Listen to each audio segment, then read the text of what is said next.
that spreadsheet today. How's it going? Yeah. I mean, there's just no way that I can get it done today. What's the holdup? Oh, I'm just not very good with spreadsheets. Holly over here, she's our spreadsheet expert. Holly, could you give Howard a hand? Because I really need that spreadsheet today. I mean, my plate's pretty full, but Howard, if you want to give me a call after this meeting, I can walk you through it. Oh, let me save you a call, Holly. I'll just send the spreadsheet over and you can finish it. Great teamwork. Thanks, everyone. Wait a minute. What? Hey! Hey, Everybody, welcome back to Sanity Pending Podcast. I'm Holly, and this is Amber. And Amber, we just had to do our breathing exercises because we are already triggered by this. Already.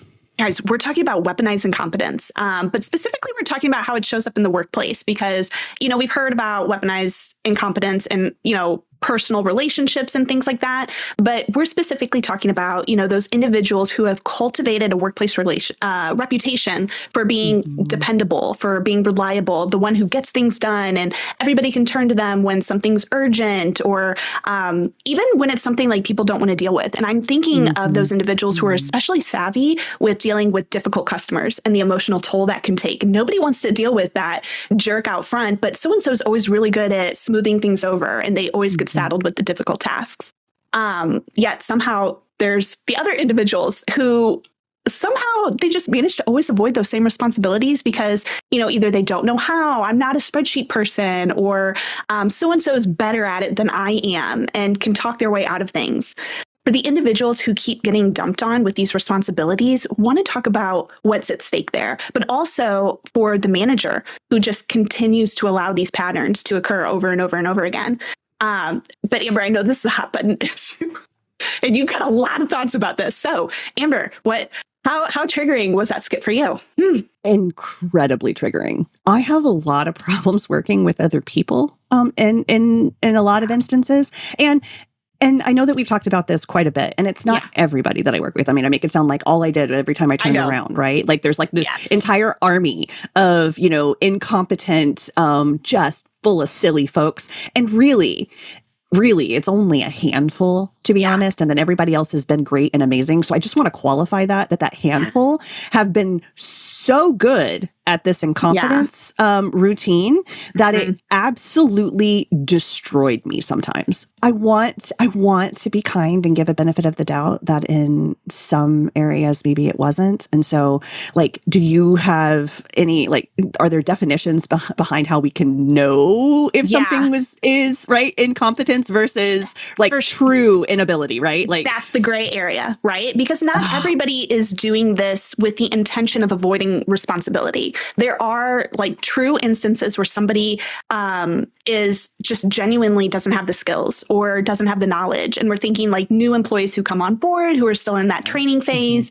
But also I'm thinking when new software gets introduced and you have some people who have been there and they're just struggling to get used to new technology. I think of a lot of older coworkers that I've had who just no matter how long, they struggled more than others to grasp new concepts when it came to that. Yes, they could use it. They understood that they had to press this button when they saw this thing flash across the screen. They understood that they do this action, but they couldn't really comprehend why. Or when, that banner didn't come across, what could that mean? How do I diagnose it? But I've also worked with individuals, Amber, who are very crafty and really good at throwing flattery your way. And I think of all the times I was told, you're so good at PowerPoints. You're so good at putting together presentations. You're so good at all these things.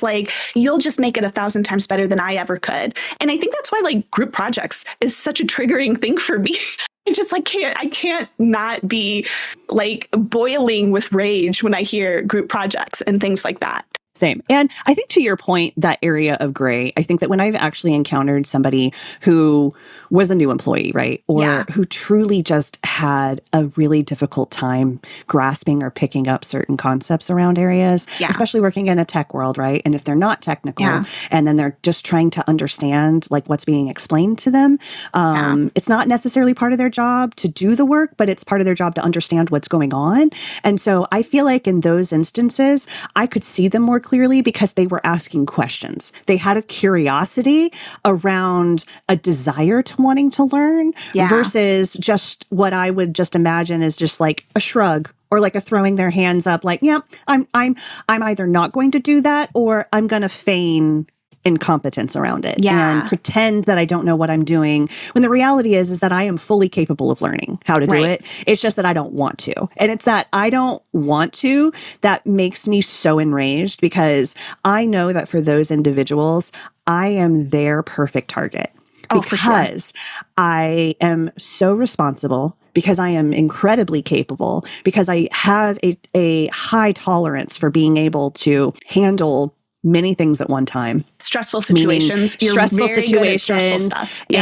and getting things done and listening to what people want out of something. So then I only need to do that activity once. Right. And it was what they had hoped that it would be. Right. So I have high quality. Again, this sounds like I'm like, this sounds so strange talking about myself in this way, right? Like, because it just feels like I am like, oh, I'm the greatest thing, right? And but I also know that the type of reputation that I wanted to have, right, as being a reliable person, as being responsible, as being somebody who was good at their job, like that was important to me, and I am the perfect target for those who are crafty in that way because I'm gonna fall for it. I don't fall for the false flattery. I don't fall for that, but I do fall for the "you're not wrong, I can do that," and the "I can't stand to be a part of something that isn't going to get done." And so if they drop something, I am like, is anybody gonna pick that up? Is anybody gonna pick that up? Is anybody gonna pick that up?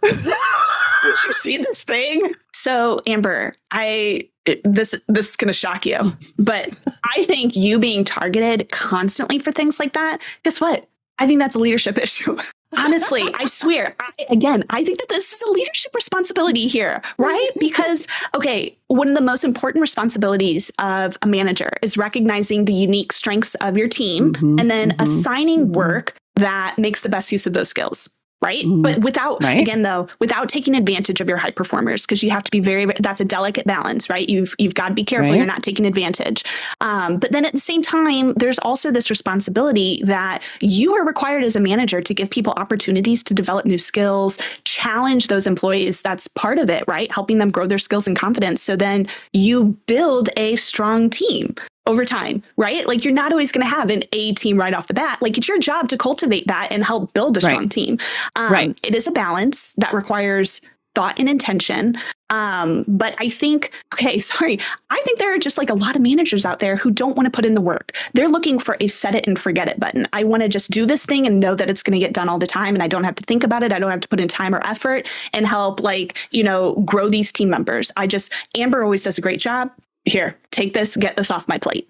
I'm sorry. Maybe because I've seen too many managers who approach things like that, who just, don't want to, again, hold team members accountable, who don't want to take the time to craft together a development plan that is going to build team members up. They're just like, you don't know how to use a system. I don't have the time to teach you. So you're just going to do this other thing. Or, hey, this is a really important spreadsheet. It would be great knowledge for you to understand how this spreadsheet works and why it's important and what does this do? But you know what? Amber already knows, so I'm going to give it to her. I've seen it too often. And I think employees see managers doing that and they're like, well, why not play to that? And they take advantage of the situation and they're like, you're right. Amber always does a great job. Amber, you're so great at this. You know what I mean? Like there's some personal accountability for sure.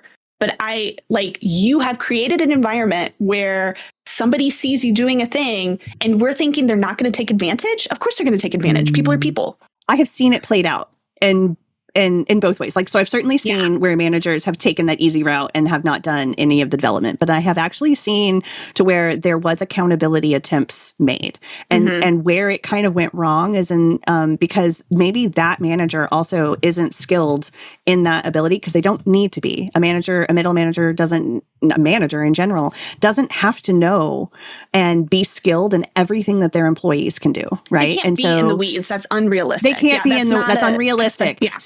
So then it's not really their responsibility to teach because then they don't have the skill set to teach. So they're not available. So what they do is they send that employee to the person, me, and they say, hey, they're going to come get some training from you so that way they can be the thing, right? And then that's where what feels like that weaponized incompetence really comes into play, because then instead of actually, they check the box that they're coming to you for that training, but then they just are present and they'll listen to you, and then they keep coming back and they keep coming back and they keep coming back because they just will not. They just refuse to take notes or hold that personal responsibility to learn it because it's part of their job to learn it. They just sit there and they will do the bare minimum to make sure that they are not learning it, or that they are present and doing the things that they were told to do. But then they don't actually pick up the skill. So we've got an interesting game, if you will, but we're calling it innocent or incompetent, okay? Ooh, and so I'm going to present some workplace scenarios, and these are meant to be things that you could experience or witness in real life. And there isn't a right or wrong answer, okay? So there's not going to be a big reveal at the end about like, here's what it was officially, because this is just going to be a conversation starter. Like, do you see weaponized incompetence being used in these examples or not? Why or why not? And like, we'll discuss it and see where you and I maybe differ on some of these things in our interpretation of it. So I'm really excited. So innocent or incompetent, here we go. Here's our first workplace scenario. Jennifer has worked in accounting for 5 years. Every month, the team updates the same budget spreadsheet. Despite doing this process dozens of times, though, Jennifer still asks a coworker to help her create formulas and verify her work. When coworkers try to teach her, she says, "I'm just not a spreadsheet person." Eventually, her coworkers stop trying to teach her and just do the spreadsheet for herself. What do you think? What do you think? Incompetent. Like, you think, okay, so you think, like, you don't think she's genuinely uncomfortable with spreadsheets. You think that this is an excuse to get out of some responsibility. Yeah. I mean, I can see where it could, I mean, I'm only given this scenario, right? Again, I'm not given anything about Jennifer's perspective, right? So, yes. Right. Yeah. So when I see this scenario, I see incompetence. Yeah. And that's totally fair. And I think that would be my first gut reaction as well. So one of the things that I wanted to throw out, because this happened to me, was I had a coworker who was dyslexic. And but she didn't share this with anybody. And so anytime we were doing like making drafting policies or drafting things or things that required a lot of research, we've got to go out there and read all of these laws and come back with these things to, come up with an answer for responses and things like that. There wasn't a lot of support on that end. And like from the outside, right? Like you're thinking, well, like what the heck? Like we all need to be pulling our weight here. We all need to be doing this thing. And then that piece got shared. And so, and that's why, like you kind of said in the very beginning, it's all like, I always try, like being far enough away from like everyday work, like my old 9-to-5s, I can be like, hey, I need to like start asking, is there something else going on? Like, do you need additional support? Do you like, so asking some probing questions again, I don't know that I would make that a responsibility of an employee. I would say the supervisor needs to be asking, hey, what's going on? I see like you haven't contributed to this, or like, you didn't come in with any of these other things. Like what's going on? And like come to an agreement. You're right. Like this would not be something that I would give you going forward. I might ask you to support in these other ways instead. But as the coworker who might be part of like trying to teach her though, I do feel like as that coworker, I've been given the task maybe to teach, right? Yeah. But also I'm teaching another human being. So if I'm starting to see that something isn't like, I would just ask that question then. And then it would be up to them whether to answer. Be like, it seems that this is really hard for you. Is there another way that you learn that this could be easier for you? Being in the moment, you have your own intuition too. You have the intuition about whether this feels, I'm feeling very used right now, right? Or I'm feeling like there's other language and there's other things that's going on that I might have an impression of what this feels like and be wrong about it. But I also feel like there's a lot about other things, other actions, other behaviors that fill in more of that story, how you've seen this coworker or individual behave in other scenarios and other actions. You might have even heard about them from somebody else and something that they had done, right? And so there's a lot about this nuance that comes from intuition. This is a really fun activity, but also really hard because you don't have that. Yeah. I'm not in that trench. I'm not in that scenario with Jennifer, in this this really case. hard. Let's see what you think of this one then, because the other one you had like an immediate response, like you had an immediate gut reaction. I'm curious if this one, if you have the same response here. So a company introduces a new project management tool. Michael struggles with it and makes several mistakes during the first month. 6 months later, he is still asking coworkers how to perform basic functions, even though training videos and documentation are available. And when he's asked if he's reviewed any of the training materials, he says that he hasn't had the time. Incompetence. Okay. Serious question though, too. Like, do you think 6 months is enough time for somebody to learn something and be able to do it without like needing to ask questions? Oh my gosh, you would ask a really good question around it. I'm just curious because like we know like, we did project management. We know how like complicated some of these tools can be. So it's like, is 6 months, is that reasonable? Consider we know what those workloads look like too. I know. So, I guess I know. So that comes That's why there's with, no right or wrong answer. Yeah. I so know, no pressure, right? no pressure. I know, but that question just really made me feel like a gigantic, like gigantic jerk. And so, like, if because it helps, my first instinct was incompetent as well. But go. So we're of the same mindset. Go. Yes. But okay. Oh my gosh. Okay. So if I were to do my I feel personally, 6 months is a good amount of time. Yeah. Fair. Right? If it is a new project management tool, which to me implies that if it's project management, then all the projects that you're managing are going to go into this program. To me, that implies this is almost an everyday system that you would be working from, and so I don't know Michael's role. So if Michael is somebody who is only in the system, right, once a week because he's a customer of this rather than actually being a project manager of it, then yes, 6 months may not be enough time with the amount of workload nor level of responsibility that he's required to have of the system. But the way that I'm reading this is that I've implied in the incompetence route that Michael is a project manager who is using this tool as the new company's tool to do the work that they need to get done. And from that perspective, 6 months feels like a plenty of time, right? To be able to be in that system every day. And if they're asking basic functions, right? Because it says basic and there are materials that are available. Somebody spent time making those materials to make it to where you could spend that time to learn on your own. Totally understand if there wasn't enough time. I'm relating to that comment about I just haven't had the time and I just need to be able to get in there and do the thing that I need to do. So for me, the nuance here is understanding what Michael's role is in the company and what the true expectations are. What are the basic functions for Michael to be performing? That's the nuance that I would give. But when I first am listening to it, incompetence comes up strongly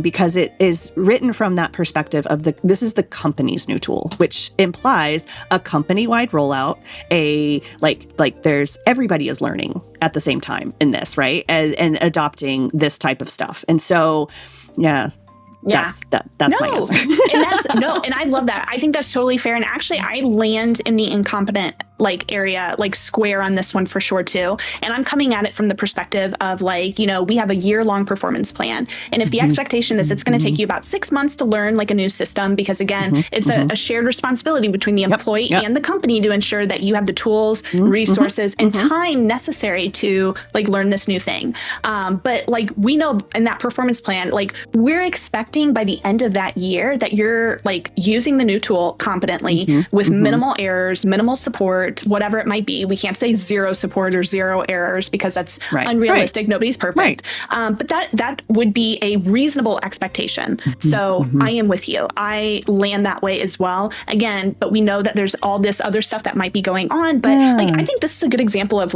for me, obvious weaponized incompetence of just it's easier for me to ask Amber this question and get an immediate response than me to have to go through and figure it out on my own. They're using convenience over actually learning anything. All right.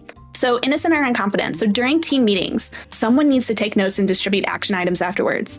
Every time it's Rachel's turn, she says that she's not good at taking notes and listening at the same time.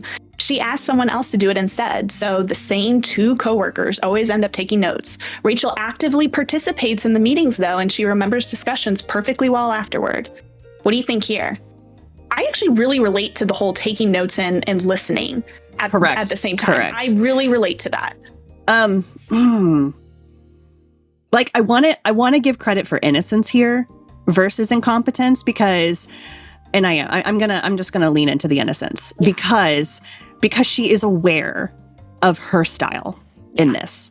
And so she's just trying to make the best scenario for her to be engaged and present and continually asking her to be doing something, right, that she knows that she's not good at. Still doesn't mean that the scenario is the right way to handle this, where it's the same people who are doing this, right? So I'm not sure that that by claiming innocence here, that it doesn't mean that there isn't something wrong going. Wrong's not really the right word. That there isn't something to be fixed, or that could be improved upon in the way that they have this system set up. But I do feel like, from Rachel's perspective, she's just trying to place herself in the most advantageous for her to be engaged and present. And I don't think that that's incompetence. I think that's her just trying to be engaged and present and wanting to participate and remember the things that came out of that meeting so she can take action on it or help other people remember to take action on things. And so it could be that maybe she doesn't take notes. Here I am trying to come up with solutions, right? She doesn't take notes during the meeting, but because she can recollect it afterwards, she just does the notes when the meeting is over because she can recollect it. And so who says that the notes have to happen during the meeting? If her notes need to happen afterwards because that's when she can recollect it, well, then it doesn't exonerate her or keep her from contributing in that fashion. They just need to work with her. So to me, it feels innocent. But I agree. For B, I think note-taking is a skill. I think it's something you have to practice at. It's not you're not taught that in school. I can't tell you how many times I would be in class, especially when I was younger. I'm like, do I literally have to write down everything that you're saying? I don't know. Nobody taught me how to take notes. And so it's something you kind of develop, and especially in a workplace setting, that people tend to tell you, hey, capture that. That's something we need to come back to or whatever. It's also okay to ask people questions like, hey, is that something we want to put on the notes so we don't forget for next time? You can ask those things. But I agree. I think her participating and still not forgetting deadlines, dropping things after the call, this all leads me to believe that this is an innocent act of saying this is not my strong suit. I still want to participate, but I would prefer not to do this. But I also think there's a responsibility here to even this out in some way by making accommodations for her as well. All the scenarios that have presented itself, the end result of what happens to the coworkers who aren't struggling is the same. They get more work added to them. Yeah. And so that's why I feel like these are really difficult, because there are, I'm sure, really good reasons. And sometimes it's hard to tell when it is innocent or incompetent, because the impact on the people around them or the one person around them who's impacted by that, right? is the same. Okay. And this is something totally different. So curious where this one has you positioned. So Lisa is a manager. Whenever a new administrative task comes up, whether it's updating spreadsheets, organizing files, scheduling meetings, she says that she is focused on higher level strategic work. These tasks are then assigned to her direct reports, many of whom are already overloaded.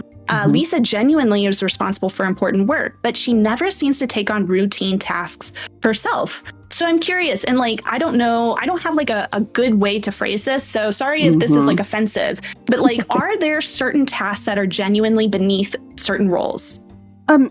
No. And I think that that's what my struggle with the hierarchy of responsibilities goes. I think that the higher that you climb, it does not mean that the tasks that are performed at levels that are lower on an org chart are beneath. No. But I also don't believe that they are things that you need to have as responsibilities either, if that makes sense, right? I would never phrase it as a beneath thing. I think that sometimes that your responsibilities as a manager change. Yeah, absolutely. And right? So you would not consider this weaponized incompetence? No, Yeah. Correct. Yeah. But I do feel like there's a nuance here, right? Yeah, absolutely. And of course there would be, and because it's this game that we're playing, right? Yes, indeed. And so I think that it's all about the phrasing. I think that just because it's an administrative task does not imply that as a manager, she would be opted out. For sure. But I'm with you. I don't think that this is weaponized incompetence. I think that there is a distinction between delegation and actual avoidance. In something like this, like if she's getting an email, like maybe it's an automated email with figures that need to go into a spreadsheet, but she's getting this every Monday. I'm sorry. Like that could be something that's delegated. This is a team member task. Like you're responsible for this spreadsheet. Like I think that's totally appropriate. Or the occasional, somebody accidentally sent me this document that needs to go this client file. Hey, I just want to get it to the team member who's responsible for this client file, who's, for this particular account. Like again, nothing about this is triggering to me as but all the things that you talked about with this whole like mention of higher level stuff, like I've absolutely been in situations where there is this sort of like superiority that managers take on where they're like, that is beneath me, that like I've elevated to a level where I'm no longer responsible for these types of things. And I think it's maybe more attitude than it is like anything else for me that makes me more bristly in those types of situations. But yeah, absolutely. And I guess I just don't, I think this is where a lot of my responses towards personal responsibility versus supervisor responsibility come in. I have seen so many managers be assigned work as if they are a member of a team because they are seen that way by their supervisor, that they are not afforded the time to be a part of what's happening on the team. Yeah. Because that becomes extra duties that they're not given space to account for. But yet, in every single employee survey, they're held to the fire about it. And they are not held to the fire about the things that they're accomplishing. But yet they need to have items written for their performance that they're accomplishing for their person who's, performing there. So I have like a real soft spot and a lot of empathy for supervisors than sometimes I do for employees, because the employees, I feel like, we have to put up with a lot of crap, like amongst each other and coming down and constantly changing environments, but we're not responsible for teams. We're only responsible for ourselves. Going through the examples, it kind of felt like a boundaries conversation because we kept coming up to like setting boundaries for ourselves and pushing back and things like that. So like from a coaching perspective, for somebody who's experiencing weaponized incompetence, they have a team member who is, or they feel like maybe it's not like one thing, maybe it's a whole host of different things where they feel they're being taken advantage of. That weaponized incompetence is occurring in their environment. What are some things that you would ask from a coaching perspective that might help to reframe or give them like, a new way to approach a situation? I think there's a lot of questions around what does it feel like for the individual? Like, what are some metaphors that you would use to describe what it feels like to be in this situation? And what could be gained from that is an understanding of whether they feel like they're a victim or whether they feel like they have some control in this. And then trying to kind of like navigate through that with them on where they see their power, essentially. So if they're feeling that these things are constantly happening to them, then it becomes easy to feel like the victim of that story, rather than feeling like you have agency and ownership over what can happen in that. And yes, a lot of like feeling down about it can come up with a lot of thoughts about blame and not feeling like you have choice or even have the energy, to kind of exert that choice. So I think there's a lot of questions to try and understand, not what does it feel like from the perspective of, well, it feels like shit, right? Like it would be more of paint me a picture. And a lot of what that answer will help inform. Are we pursuing a victim route, or are we pursuing I am a member of this really awful circumstance, right? And then I just don't know what to do. And so but I think that the end result for either scenario, I still feel like how you started this, we would most likely end up in a boundary setting conversation. So in a question that can be asked of all three roles that we've talked about, the manager role, the incompetent or innocent individual, the impacted employee. I feel like in all scenarios, those actions that they are taking or not taking, they are performing as a way of accomplishing something. So what are you accomplishing by this XXX? And it's not necessarily to get them to explain a reason that feels like they're coming up with excuses, but a reason for how is this helping you to grow, right? So it becomes a growth mindset conversation then potentially in tandem with boundaries, right? That kind of help it to where you kind of can suss out those who are setting boundaries to avoid work versus setting boundaries for those who really just feel like I don't know what to do. Like I am so mad or I am so, right? Yeah. Like what happened to us, right? Yeah. Like I don't know who I am anymore, which means that I don't know what to do. And not knowing what to do makes me feel like I am incompetent in other ways. Like I am now no longer a competent human and how to be a team player. You're because really callous. Yeah. Yes. Right. Like, and so in a lot of ways, I have also become incompetent because I have lost sight of what it's like to work with another human being because I have just shed all humans, right. In order to just accomplish the task, which like, so I feel like there's just a lot to be able to dig in around what is the story that they're telling, and then what is, and it's not so much what do they want that story to be, because then it puts them in like a fixing of the whole scenario situation, but it's like more about their growth. What do you want to learn from this? And then like, what do you want to learn from that could then start to form and develop actions that make sense for them to be able to take, because then it reframes it for them as a learning opportunity instead of I need to fix that person. I need to fix myself. I am responsible for fixing the whole, like, because it's not about fixing. It's about getting out alive, right? And now I feel better because I came into this episode, not going to lie. I was really angry in the beginning. But no, I think that's a great way to leave it. It feels, I feel a lot lighter at the end of this conversation. I love what we can do for ourselves in these moments of being able to have somebody to engage and talk with about this. And so speaking of that engagement, if you were really needing somebody to engage with and laugh and be funny with, we have places and opportunities for you to do that on our Substack and on our Reddit. And so we also have a merch shop. And if you found some of these questions and conversations about reframing really helpful, we've actually added coaching workbooks that are digital downloads, so you don't need to worry about the cost of shipping. They are a downloadable PDF, and we have them where you can pay for them individually, or you can get them as a bundle, and you can get a whole slew of them together. And the more episodes that we have, the more things that need support. We will continue to keep adding workbooks as we talk through these subjects. And so we are Sanity Pending Podcast. I am Amber, and this is Holly. And remember, you've not throat punched somebody this week. It's been a great week. Bye, everyone. See you soon.